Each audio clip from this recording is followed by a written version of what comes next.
तो friends, welcome to प्राइस इंपीडिया चैनल। आप सबका स्वागत है। तो आज हम मार्केट का एनालिसिस करेंगे और जानने की कोशिश करेंगे डिफरेंट इंडिसेस को। एट द सेम टाइम हम डिफरेंट सेक्टोरियल इंडिसेस में भी जाएंगे और वहां पर देखने की कोशिश करेंगे कि कौन से ऐसे स्टॉक्स हैं उन पर्टिकुलर सेक्टर्स में जो अगले हफ्ते एक अच्छी मूवमेंट दे सकते हैं। तो सबसे पहले हमारा एनालिसिस होगा निफ्टी 50 इंडेक्स के बारे में। तो आइए हम निफ्टी 50 इंडेक्स को समझने की कोशिश करते हैं। अगर हम निफ्टी 50 इंडेक्स को देखें तो मैं पिछले 2-3 हफ्तों से एक ही लेवल बार बार आप सबके सामने लेके आ रहा था, वो था 14,900 की लेवल। और अब आप देख रहे हैं कि ये किस तरीके से 14,900 हमें चैलेंज कर रहा था। यहाँ पर एक पहली बार 14,900 को चैलेंज करने की कोशिश की, प्राइस ने नीचे आया। दूसरी बार यहाँ पर चैलेंज हुआ, तीसरी बार यहाँ पर चैलेंज हुआ और फेल हुआ, चौथी बार यहाँ पर चैलेंज हुआ। ये चार चैलेंजेस प्राइस ने इस 14,900 की लेवल को दिए। और उसके बाद अगर आप यहाँ देखें तो वॉलेटिलिटी जो थी वो कम डिक्रीज होती जा रही थी। यहाँ पर आप देखिए जो डिप थी वो काफी नीचे है। उसके बाद जो नेक्स्ट डिप मिली वो उससे थोड़ा ऊपर थी, और उसके बाद जो नेक्स्ट डिप मिली वो उससे थोड़ा ऊपर है। उसके बाद अब देखें क्या हुआ जब ये कैंडल बना लास्ट वीक। तो अब ऐसा लग रहा था कि अब निफ्टी जो है 14,900 की लेवल को बड़े आराम से क्रॉस करेगी, और ऐसा हुआ भी। अगले दिन जो प्राइस था वो काफी गैप अप ओपन हुआ। गैप अप ओपन होने के बाद प्राइस, लेकिन स्प्रेड जो प्राइस का था वो उतना ज्यादा नहीं था, क्योंकि जाहिर सी बात है प्राइस काफी गैप अप ओपन हो चुका था, तो इसलिए स्प्रेड थोड़ा कम था। इनफैक्ट मैंने भी उस दिन यहाँ पर एक पोजीशन ली थी और मैं भी एक्सपेक्ट कर रहा था कि अब निफ्टी जो है इन लेवल से आगे ही निकलेगी, और मार्केट काफी बुलिश लग रहा था। एट द सेम टाइम अगर आप ओपन इंटरेस्ट की लेवल्स भी देखते तो वहां से भी बस एक ही चीज आ रही थी सामने, वो था बुलिशनेस। लेकिन अगले दिन क्या हुआ, प्राइस इससे थोड़ा नीचे ओपन हुआ और बाद में इसने ऊपर जाने की कोशिश की, सस्टेन नहीं हो पाया और दिन के लोस पे जाके क्लोज हो गया। तो यहाँ पर एक शूटिंग स्टार पैटर्न बना। लेकिन ये पैटर्न बनने के बावजूद लोग इस बात को, या ट्रेडर्स इस बात को एक्सेप्ट करने को तैयार नहीं थे कि मार्केट अब नीचे जाने वाला है। लेकिन अगले दिन ये न्यूज आई कि क्रिप्टो करेंसीज में हेवी सेलिंग हुई। जैसा कि आपने सुना होगा, क्रिप्टो करेंसीज में करीब करीब 25, 30, 40% की जो फॉल आ गया, उस फॉल ने मार्केट का सेंटिमेंट पूरी तरह से बिगाड़ दिया। At the same time there was some geopolitical tension थे, जिसकी वजह से ये शूटिंग स्टार बना या फिर ये बना। जियो पोलिटिकल टेंशन जो पैलेस्टीन और इसराइल का कन्फ्लिक्ट था, जिससे क्रूड प्राइजेस पे इफेक्ट होने वाला था। तो इस तरीके से geopolitical factors, at the same time cryptocurrency as asset class जिसने अच्छा परफॉर्म नहीं किया, और ये प्राइस जो है दिन के बिल्कुल लोस पे आके क्लोज हो गया। अब अगर आप इस कैंडल को देखेंगे, ये कैंडल क्या कर रहा है यहाँ पर, ये कैंडल 14,900 की लेवल को टेस्ट कर रहा था, और यहाँ पर एक अच्छा मौका था हमें एंटर होने का। मैं बार बार आपसे यही कह रहा था। इनफैक्ट अगर आप मेरे कम्युनिटी ब्लॉग्स चेक करते हैं तो उन कम्युनिटी ब्लॉग्स में मैंने साफ तौर पे ये बताया था कि कोई भी डिप अगर आपको मिलती है, आप उस डिप में एंटर करें। देखिए दोस्तों, निफ्टी में पैसे कमाने का तरीका सिंपल है। आपको अपना पोजीशन साइज इंक्रीज नहीं करना है। आप निफ्टी के एक लॉट में ट्रेड करें, निफ्टी के फ्यूचर के एक लॉट में ट्रेड करें, ऑप्शंस में ना जाएं। क्योंकि ऑप्शंस में जब आप कॉल या पुट खरीदते हैं तो उसमें एक टाइम डिके होता है, और वो टाइम डिके एक ट्रेडर का बहुत बड़ा दुश्मन है, एक ऑप्शन बायर का बहुत बड़ा दुश्मन है। आप एक लॉट निफ्टी फ्यूचर्स का उसमें ट्रेड करें, और 2-3 महीने 4 महीने तक आप एक लॉट में ट्रेड करें। जब आप एक अच्छा सा प्रॉफिट बनाएंगे 4-5 महीने के बाद, उसके बाद आप निफ्टी के 2 लॉट्स में ट्रेड करना शुरू कर दें, और अपना पोजीशन साइज जो है वो अचानक इंक्रीज ना करें। पोजीशन साइज एक बहुत बड़ा रीजन है कि हम लोग स्टॉक मार्केट में एज ए रिटेल ट्रेडर पैसा नहीं कमा पाते, क्योंकि हम लोग अपना पोजीशन साइज अचानक इंक्रीज कर लेते हैं, और जो हमारे प्रॉफिट होते हैं हम वो भी वापस दे के चले जाते हैं। अगर आप अपना पोजीशन साइज इंक्रीज ना करें और निफ्टी में बने रहें, आई एम होपफुल कि आप लोगों ने निफ्टी में एंट्री की होगी। अब आप देखिए आज का कैंडल कितना स्ट्रॉन्ग कैंडल है। ये तो इट्स लाइक ए मारबिजू कैंडल है, और बिल्कुल डे के हाईस पे ये जाके क्लोज हो गया, यानी कि कोई भी वीकनेस यहाँ पर नहीं। अब आने वाले टाइम में निफ्टी कहाँ तक जा सकता है, निफ्टी 15,500 तक जा सकता है। मैं तो एंटर हो चुका हूँ, हालांकि मेरा यहाँ स्टॉप लॉस हिट हो गया था। उसके बाद मैंने फिर से यहाँ पर एंटर किया, आज सुबह ही मैं एंटर फिर से हो गया, क्योंकि इतना जबरदस्त रेड कैंडल बनने के बाद मुझ में भी इतनी कॉन्फिडेंस नहीं थी कि मैं अब निफ्टी में एंटर हूं या ना हूं। लेकिन आज सुबह जब मैंने ग्लोबल क्यूज देखे तो वर्ल्ड मार्केट्स देखे, जब वर्ल्ड मार्केट्स काफी पॉजिटिव दिख रहे थे और उसके बाद मैंने ये ऑब्जर्व किया कि निफ्टी ने वो गैप अप ओपन किया है, तो मैं at the open he enter हो गया और मैंने अपनी पोजीशन अभी तक रखी हुई है और मैं 14,500 तक, सॉरी 15,500 तक इस पोजीशन पे राइड करने का ऐसा मेरा इरादा है। और मेरा जो स्टॉप लॉस है, मेरा जो स्टॉप लॉस होगा वो करीब करीब, मैं आपको इधर ये बता देता हूँ, मेरा स्टॉप लॉस करीब करीब 15,070 के आसपास मेरा स्टॉप लॉस है। तो दोस्तों ये था निफ्टी 50 इंडेक्स का एनालिसिस। अब आइए चलते हैं हम बैंक निफ्टी की तरफ। अब हम जो दूसरा इंडेक्स समझने की कोशिश करेंगे वो इंडेक्स है बैंक निफ्टी का। बैंक निफ्टी जाना जाता है बहुत बड़े बड़े मूव्स के लिए, तो आइए इसका प्राइस स्ट्रक्चर समझने की कोशिश करते हैं। तो इसमें जो दो लेवल्स बड़ी इंपॉर्टेंट थी, वो उसमें पहली लेवल जो थी वो थी 32,300 की लेवल, या फिर आप कह सकते हैं कि 32,200 के आसपास की लेवल। और दूसरी लेवल जो इंपॉर्टेंट थी वो थी 34,000 की लेवल। अब ये 32,000 की लेवल जो थी ये प्राइस को बार बार चैलेंज कर रही थी। यहाँ देखिए प्राइस इस तक पहुंचा, रेजिस्टेंस मिली, नीचे चला गया, उसके बाद प्राइस ऊपर आया और एक वॉलेटिलिटी कॉन्ट्रैक्शन पैटर्न में चला गया और यहाँ पर प्राइस ने एक सपोर्ट लेने की कोशिश की, लेकिन वो सपोर्ट कामयाब नहीं हो पाया और प्राइस नीचे आके एक बेस बना लिया प्राइस ने। उसके बाद क्या हुआ, प्राइस ने वापस इस 34,000 की लेवल को जो है टेस्ट किया, लेकिन यहाँ पर सरवाइव नहीं हो पाया। अगले दिन प्राइस गैप अप ओपन हुआ लेकिन लो पे जाके क्लोज हो गया और eight the same time next days हमने देखा कि प्राइस ने वापस इस 32,400 की लेवल को टेस्ट किया। अब ये दो दो लेवल्स है, एक तो 32,400 की लेवल है और दूसरी 34,000 की लेवल्स है जो कि इंपॉर्टेंट थी। यहाँ पर आप देखिए क्या हुआ, बैंक निफ्टी बिल्कुल एक रेंज बाउंड रहा यहाँ पर, ना तो ज्यादा ऊपर जा रहा था ना ज्यादा नीचे जा रहा था और इसी लेवल के आसपास घूम रहा था। और यहाँ पर बैंक निफ्टी ने एक नंबर 5 और नंबर 6 पर एक डबल बॉटम बनाया।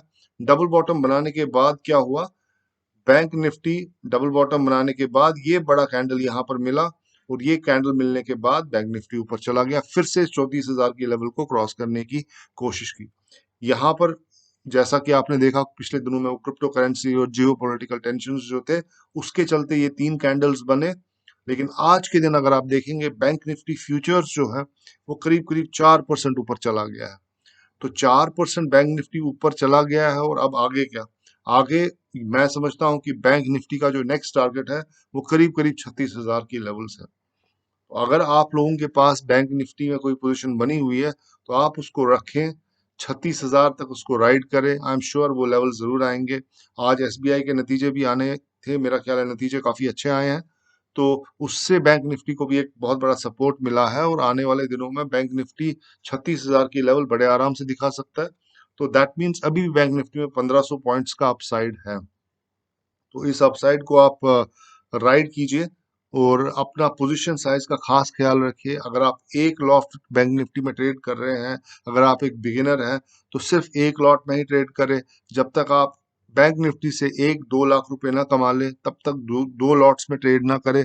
जैसे ही आपने कुछ पैसा कमाया, आपका कॉन्फिडेंस हाई हो जाएगा, उसके बाद आप अपना पोजीशन साइज इंक्रीज कर सकते हैं। लेकिन पोजीशन साइज इंक्रीज भी अगर आप कर रहे हैं तो एक लॉट से अगर आप दो लॉट्स पे जा रहे हैं तो दो लॉट्स आपको करीब करीब 3-4 महीने तक कॉन्स्टेंटली करना है। जब आप में वो कॉन्फिडेंस आ जाएगा, जब आप 1-2 साल तक बैंक निफ्टी निफ्टी में ट्रेड करेंगे, उसके बाद आपको खुद समझ आएगा कि मुझे पोजीशन साइज कब इंक्रीज करना है और पोजीशन साइज कब डिक्रीज करना है। तो दोस्तों ये था बैंक निफ्टी। बैंक निफ्टी का जो अब टारगेट मैंने आपको दे दिया है वो है करीब करीब 36,200 या 36,300 की लेवल तक बैंक निफ्टी बड़े आराम से जा सकता है, यानी कि 1500 पॉइंट्स का अपसाइड अभी भी बैंक निफ्टी में है। तो ये था एनालिसिस बैंक निफ्टी का। अब हम आगे चलते हैं। दूसरा इंडेक्स मैं अब आपके सामने लेके आया हूँ, वो इंडेक्स है निफ्टी आईटी का। हम इसका डेली चार्ट देख रहे हैं, यहाँ पर 1D लिखा हुआ है, तो ये निफ्टी आईटी इंडेक्स का डेली चार्ट है। अगर आप इस चार्ट को अच्छे से देखें तो यहाँ पर क्या पता चल रहा है, यहाँ पर निफ्टी आईटी इंडेक्स जो है वो एक ट्रेडिंग रेंज में घूम रहा है। ये देखें, ये इस ट्रेडिंग रेंज में घूम रहा है और प्राइस इस रेंज में काफी देर से घूम रहा है, लेकिन अब प्राइस ने इस लोअर एंड को टेस्ट नहीं किया। इस ट्रेडिंग रेंज का आप देखिए, इस ट्रेडिंग रेंज के 2 पॉइंट्स बड़े इंपॉर्टेंट होते हैं। ये इसकी एक्सट्रीम रेंज है, ये इसकी एक एक्सट्रीम रेंज है और ये इसके दूसरा एक्सट्रीम रेंज है। उसके बाद ये जो आप बीच की ये जो डॉटेड लाइन देख रहे हैं, ये इसका मिड पॉइंट है, जिसको हम एवरेज या मीन भी कह सकते हैं। और अगर आप देखेंगे प्राइस यहाँ पर इस रेंज को क्रॉस करने की कोशिश की, लेकिन देखें ये दो कैंडल्स कितने जबरदस्त कैंडल्स बने और उसके बाद प्राइस नीचे आ गया, लेकिन प्राइस इस लोअर रेंज में नहीं पहुंचा। प्राइस ने इसी मिड या फिर एवरेज या फिर मीन रेंज को टेस्ट किया और प्राइस इसी रेंज में बार बार घूम रहा है। तो यहाँ पर आप देखिए अब क्या पोजीशन है। अब पोजीशन ये है कि यहाँ पर प्राइस को एक अच्छा सपोर्ट मिल चुका है इस मिड रेंज पे, और प्राइस यहाँ से एक उछाल ले सकता है, यानी कि करंट लेवल जो 26,100 की है, वहां से प्राइस करीब करीब 27,200 27,000 की लेवल को आराम से टेस्ट कर सकता है। यानी कि निफ्टी आईटी एक ऐसा इंडेक्स है जिनके स्टॉक्स, जिस इंडेक्स के स्टॉक्स को हमें थोड़ा देखना चाहिए और समझने की कोशिश करना चाहिए कि कौन से आईटी के कौन से ऐसे स्टॉक्स हैं जो आने वाले दिनों में एक अच्छा स्विंग दे सकते हैं। तो आइए आईटी के कुछ स्टॉक्स को एनालाइज करने की कोशिश करते हैं। इंडेक्स में जो सबसे पहला स्टॉक जो मैं आपके सामने लेके आया हूँ आईटी में, वो स्टॉक है माइंड ट्री। अगर आप माइंड ट्री को देखें तो माइंड ट्री आजकल किस तरीके का प्राइस एक्शन दिखा रहा है उसको समझने की कोशिश करते हैं। माइंड ट्री आप देखिए, इसने एक जबरदस्त अप मूव दिया था। प्राइस यहाँ 1500 की लेवल से आके लगभग 2200 की लेवल तक पहुंच चुका। उसके बाद 2200 की लेवल के बाद जाने के बाद प्राइस वापस नीचे आया। उसने इस रेजिस्टेंस टर्न सपोर्ट को फिर से एक बार टेस्ट किया। टेस्ट करने के बाद प्राइस ऊपर चला गया। फिर से यहाँ पर जो टॉप बना था उस टॉप को फिर से टेस्ट किया और वापस नीचे आ गया। यानी कि यहाँ पर आपको एक डबल टॉप दिख रहा है। नंबर 11 और नंबर 12 पे आपको एक डबल टॉप दिख रहा है। तो प्राइस ने इस टॉप को फिर से एक बार टेस्ट किया और नीचे आ गया। लेकिन इधर गौर करने की बात यह है, बिल्कुल जिस तरीके से निफ्टी आईटी इंडेक्स ने इस ट्रेडिंग रेंज के लोअर एंड को टेस्ट नहीं किया था, ये मिड माइंड ट्री का जो स्टॉक है ये भी यहाँ पर एक बहुत अच्छी बेस बना रहा है। और आज के दिन आप देखिए ये जो कैंडल यहाँ पर बना है, ये कैंडल, इसकी जो लोअर बॉडी अगर आप देखें, लोअर बॉडी काफी बड़ी है, which indicates lot of buying pressure in the stock. तो ऐसा हम यहाँ पर समझ सकते। इधर एक जबरदस्त एक बेस बनी हुई है, आप देखें, मैं वो अंडरलाइन कर देता हूँ वो बेस। ये देखें, ये एक जबरदस्त बेस बन गई है यहाँ पर। तो आप माइंड ट्री में एंटर हो सकते हैं करंट लेवल, और आपका स्टॉप लॉस इस बेस के थोड़ा सा नीचे होगा, यानी कि आपका स्टॉप लॉस करीब करीब 2060 के आसपास होगा। और आप टारगेट लेके चल सकते हैं करीब करीब 2200 रुपए का टारगेट आप लेके चल सकते हैं। तो ये रिकमेंडेशन जो है, ये रिकमेंडेशन स्विंग ट्रेडर्स के लिए भी है। जो स्विंग ट्रेडर्स इसमें एंटर होके 2-3 दिन तक अपनी पोजीशन रख सकते हैं उनके लिए भी है, और डे ट्रेडर्स के लिए भी है। लेकिन उन लोगों को अपनी पोजीशन मैनेज ज्यादा केयरफुली करनी होगी। तो ये है मेरा opinion as far as Mindtree is concern. अब आईटी के दूसरे स्टॉक की तरफ चलते हैं। दूसरा स्टॉक जो काफी अच्छी इंटरेस्टिंग लेवल्स पे इस वक्त है वो है इन्फो एज, जिसको हम नौकरी.com के नाम से भी जानते हैं। तो आइए इस स्टॉक के चार्ट का एनालिसिस करते हैं। यहाँ पर क्या हो रहा है, यहाँ पर आप देखिए प्राइस जो है करीब करीब अप्रैल 2020 से, ये जो कोरोना का फॉल आया था उसके बाद प्राइस ने एक जबरदस्त छलांग मारी और 220% ऊपर जा ऊपर का जो था अप मूव दिया। तो यहाँ से आप देखिए, यहाँ पर प्राइस करीब करीब 1800 रुपए का है, और यहाँ पर जो इसने टॉप बनाया था वो 5800 का था।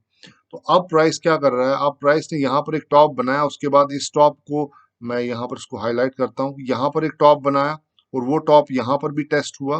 तो 2 बार ये टॉप टेस्ट हुआ, उसके बाद प्राइस नीचे आ गया। लेकिन यहाँ पर एक जबरदस्त बेस बन गई है, और ये बेस जो है ये काफी रिलायबल बेस है, क्योंकि इस बेस पर यहाँ पर टच हुआ है, यहाँ पर टच हुआ है, यहाँ पर टच हुआ है, और फिर से एक बार यहाँ पर टच हुआ है।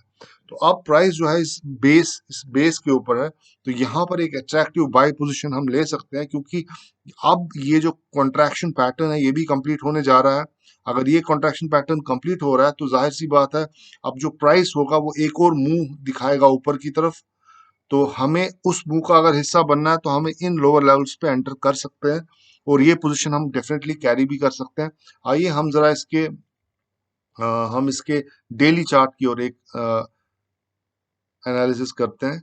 ये देखें, डेली चार्ट आपके सामने खुल गया। ये रहा डेली चार्ट।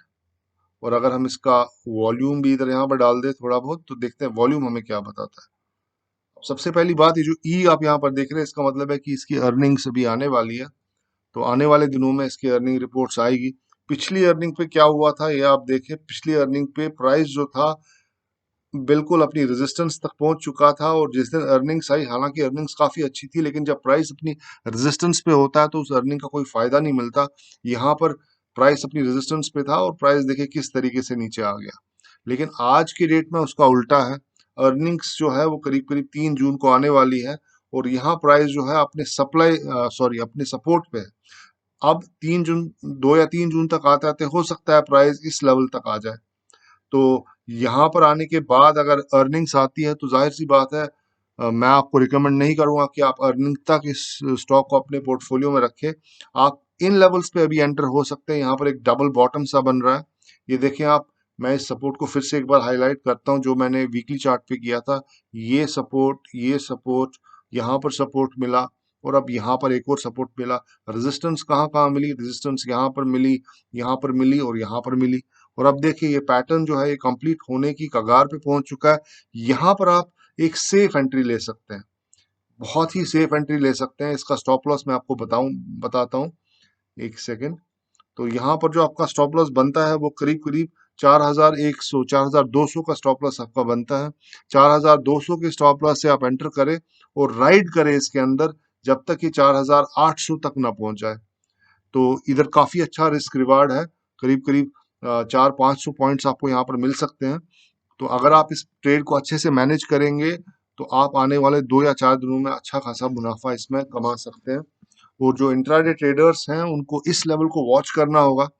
जब प्राइस इस लेवल पे आता है तो वहां पर किस तरीके से बिहेव करता है, तो जाहिर सी बात है ये काफी इंपॉर्टेंट सपोर्ट है।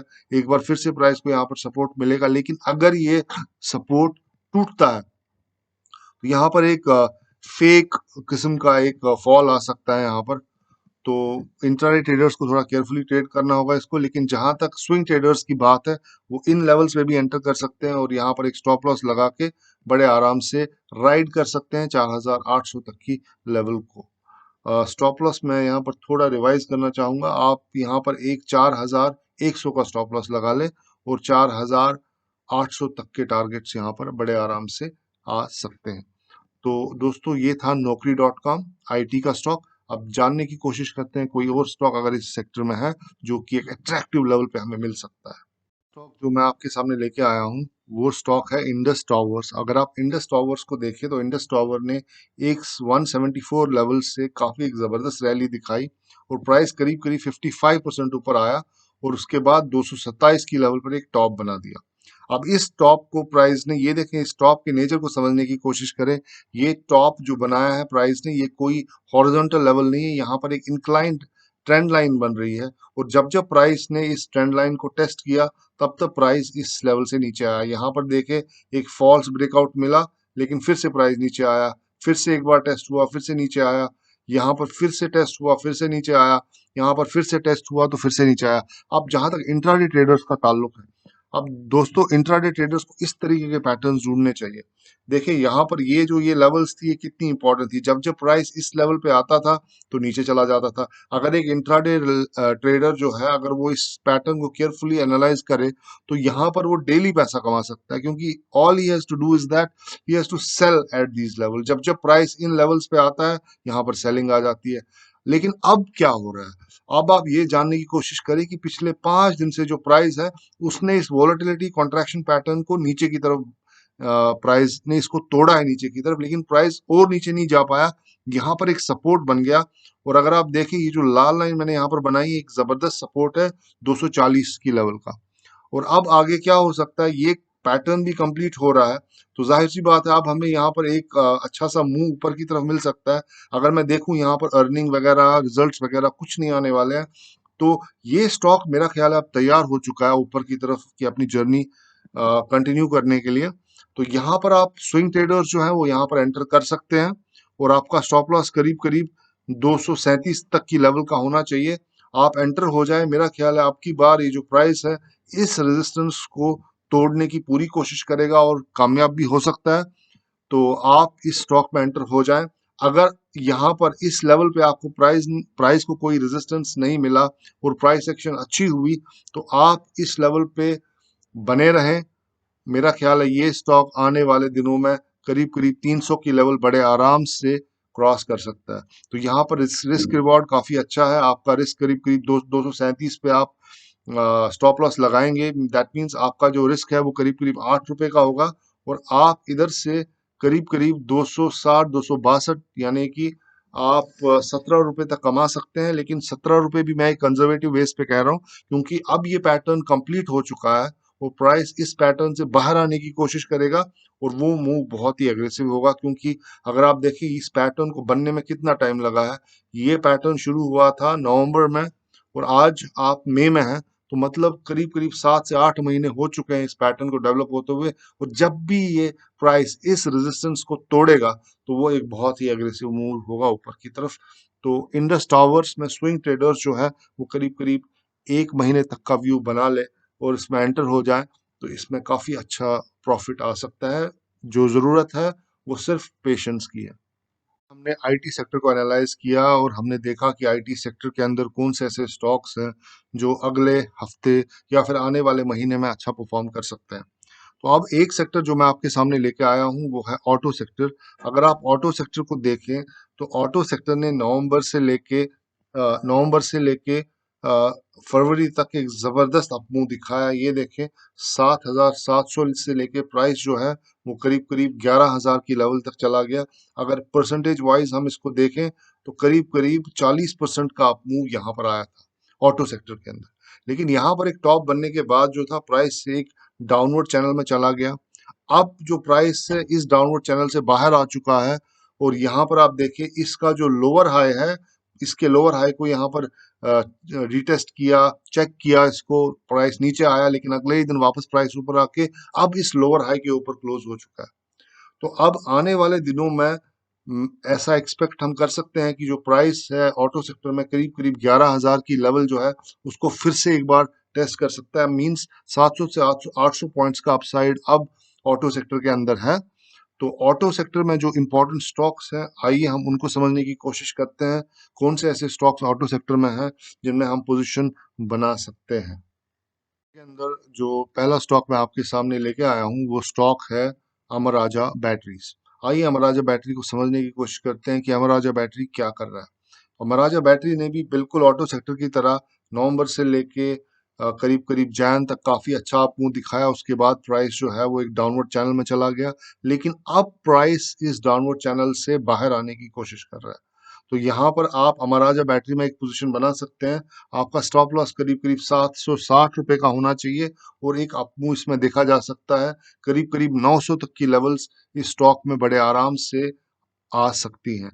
अगर आप एक कंजर्वेटिव ट्रेडर हैं, तो आपको वेट करना चाहिए कि स्टॉक 818 की लेवल को क्रॉस करे। एक बार 818 की लेवल क्रॉस हो जाती है तो स्टॉक में एक जबरदस्त अपमूव आ सकता है, जो इस स्टॉक को करीब करीब 1,000 तक की लेवल तक भी लेके जा सकता है, क्योंकि प्राइस एक डाउनवर्ड चैनल से बाहर आ चुका है। यानी कि अब प्राइस इस तैयारी में है कि ऊपर आए।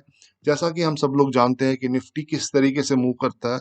निफ्टी के अंदर मूवमेंट जो होती है वो डिफरेंट सेक्टर्स की वजह से होती है। ये सेक्टर्स ऑल्टरनेटली निफ्टी को सपोर्ट करते हैं। अब आप देखिए, ऑटो सेक्टर काफी दिनों से नीचे की तरफ नीचे की ट्रेंड दिखा रहा था। अब ऑटो सेक्टर की बारी है कि वो निफ्टी को ऊपर लेके जाए। तो आने वाले दिनों में हम एक्सपेक्ट कर सकते हैं कि ऑटो सेक्टर निफ्टी को ऊपर ले जाने में एक बहुत ही इंपॉर्टेंट रोल प्ले करेगा। तो उसका जो पहला स्टॉक ऑटो सेक्टर का मैं जो आपके सामने लेके आया हूँ वो है अमर राजा बैटरीज। तो इसमें आप आराम से 15 से 20 या फिर 1 महीने की पोजीशन बना सकते हैं, और इसमें एक अच्छा मुनाफा कमाने का चांस हो सकता है। जो दूसरा स्टॉक मैं आप जो नेक्स्ट स्टॉक सॉरी मैं आपके सामने लेके आया हूँ वो स्टॉक है बॉश का। अगर आप देखिए, बॉश ने भी बिल्कुल वही पैटर्न दिया है जैसा कि निफ्टी ऑटो सेक्टर ने दिया था। नवंबर से लेके करीब करीब फरवरी तक जो प्राइस था वो काफी ऊपर चला गया, और फरवरी के बाद ये प्राइस भी एक डाउनवर्ड चैनल में चला गया। लेकिन जैसा कि हमने अमराजा बैटरी में देखा था कि वहाँ जो इस चैनल का लोअर हाई था, प्राइस उससे भी नीचे था। लेकिन यहाँ पर क्या हो रहा है, यहाँ पर प्राइस ने इस लोअर हाई को क्रॉस कर लिया। उसके बाद आज के दिन प्राइस इस को रीटेस्ट करने की कोशिश कर रहा है। तो इसमें आप, मेरा ख्याल है, ज्यादा अच्छी पोजीशन बना सकते हैं, क्योंकि इसमें श्योरिटी थोड़ी ज्यादा है as compare to Amaraja batteries. तो आपका जो स्टॉप लॉस होना चाहिए वो करीब करीब 14,460 के आसपास होना चाहिए, जो कि इस बड़े कैंडल का लो है। लो से थोड़ा नीचे है। 14,500 तक का आप स्टॉप लॉस लगा सकते हैं और आप इस स्टॉक में राइड कर सकते हैं। मेरा ख्याल है आने वाले दिनों में प्राइस इन लेवल्स को भी क्या कहते हैं इसको क्रॉस कर सकता है। अब इस कैंडल की सिग्निफिकेंस क्या है जो आप बड़ा कैंडल यहाँ पर देख रहे हैं, इसके नीचे आप देखें ई का मार्क लगा हुआ है, मतलब कि इस दिन अर्निंग रिपोर्ट्स आई थी। तो ये कैंडल इस बात की गवाही दे रहा है कि इस स्टॉक के अंदर जो रिजल्ट्स थे वो काफी अच्छे थे। और आज के दिन जो ये प्राइस नीचे आया है, इसने आपको एक मौका दिया है इसमें फिर से एंटर करने का। तो आप इस मौके को ना गवाएं और इस स्टॉक में एंटर हो जाए। मेरा ख्याल है अब की बार बॉश ऊपर की तरफ एक बहुत जबरदस्त मूव दे सकता है। आने वाले 2 से 3 महीने में हम स्टॉक को करीब करीब 18,000 या 19,000 की लेवल तक भी जाते हुए देख सकते हैं।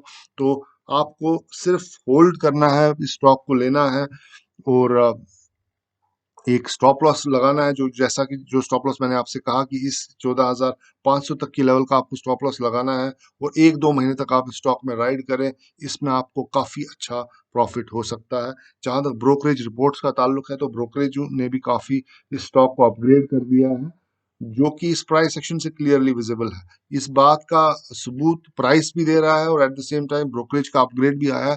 तो मेरा नहीं ख्याल है बॉश में एंटर होना कोई भी प्रॉब्लमेटिक हो सकता है। दोस्तों, अगला स्टॉक जो ऑटो सेक्टर का मैं आपके सामने लेके आया हूँ, स्टॉक का नाम है मदरसन सुमी।